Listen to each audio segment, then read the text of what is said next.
My name is Penny and welcome back to my channel. This is our final video of the dating series. I talked about how to get ready for your date and kind of a template on how to make your date a success. Now let's talk about the end. Okay, we are just arriving home from our date. We had a nice time.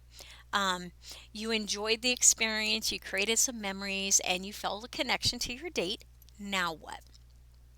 I'd like you to pull out your dating journal that you created in one of my earlier videos and start writing down how that date made you feel. Listen to your instincts. Did you feel safe? Did you feel comfortable? Did you feel heard, cared about, protected? Okay? Those kinds of things are important. One thing that men generally do when they are in protection mode is when, like, let's say when you're walking up to get that coffee with him and he may touch you on the lower back, kind of as a protector. That's one thing they do.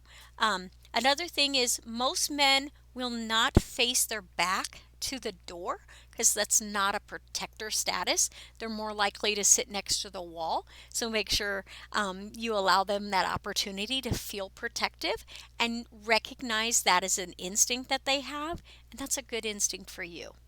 Okay? Start looking at the conversations you had. Did you have fun? Did your heart feel good having those conversations? Did you laugh? Were you relaxed? As the date went on, were you getting bored? Or were you wanting more? Okay?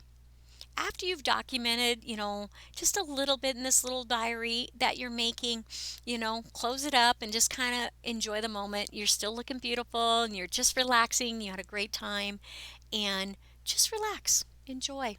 Okay? Life's not hard. Just don't stress about it. Okay? I like to send a text that evening if he has not texted me, and it'll be something to the lines of, if I'm interested in him, I'll respond with, "Wow, I had such a nice time this afternoon. I laughed harder than I've laughed in a long time. Thank you. You have a good night." Done. Okay. And the reason I end with good night is because I don't want him to think he can start a text conversation with me and continue it throughout the evening. I want him to realize that when I said have a good night, that conversation was pretty much done except for maybe a response from him for one time. Okay? Then if I'm not interested, this is my perfect opportunity to respond. While I had a really nice time this afternoon, there really was not a connection, so I don't want to pursue a relationship, but thank you for your time and good luck in your search.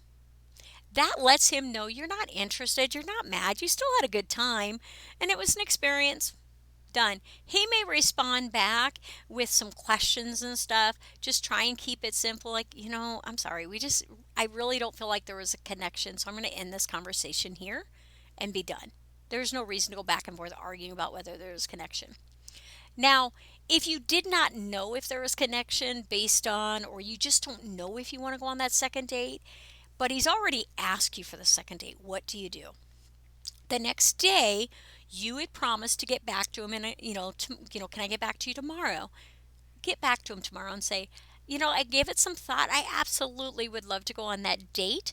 Why don't you give me a call this evening and we can set that up? Okay. What you want to do is move that conversation out of the texting realm, put it on a phone call so that you can share information with him by the verbal, so he can hear your voice and your giggle and your lightheartedness. It's so much more feeling when there's a conversation on a phone versus texting. Okay? Leave the texting to the bare minimum. Really get to know him through your face to face interactions. So keep those phone calls to a limit so that you can do those experiences when you're actually on the date. Okay? And while we're on that note, no speed dating. Speed dating is bad. Get that out of your brain because too many people go on a date Friday night, then they have breakfast Saturday and Saturday night and Sunday breakfast, and by Sunday they're in love and they're sleeping with this guy and they're going to marry him. And oh my goodness, you went on 3 dates. You do not even know him. His real name may not even be John. You don't know. Spread those dates over some time. Okay? Do that once a week for a while if that's what, your level is, or once every 2 weeks, whatever your level is. But the other thing I don't want you to do is I don't want you to Google search him. Do not go on Facebook or Twitter or whatever and try and stalk him. Okay? Every time someone goes online, they're trying to portray the best view of themselves. So you're going to get a skewed view of him anyhow.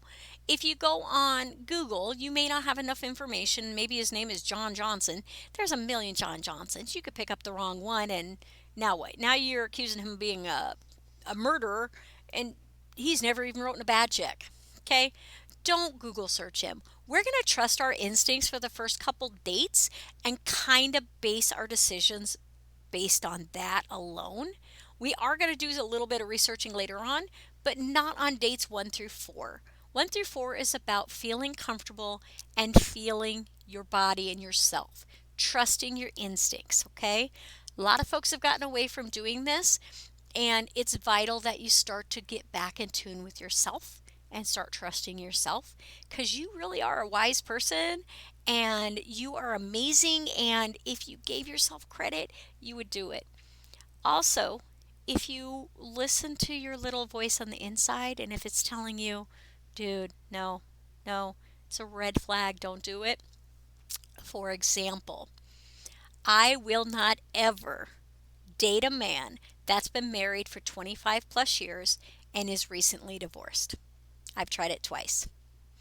Both of those experiences, they were freshly divorced, less than a year, and they were not truly ready to date. They were ready to fall in love and get married tomorrow, or fall in love and move in tomorrow. They were interested in speeding up a relationship because they don't like the title of not married. They don't like being single. That's because they've never been single for a long time. They don't even know themselves. Okay? I believe a man or a woman should be single at least 18 months before they get serious in a relationship. I will never make that mistake again. I'm sure there's things that you will never do again either. Go ahead and put them in the comments below. I love to hear from you ladies.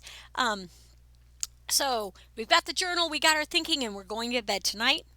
Tomorrow morning, you can answer his text.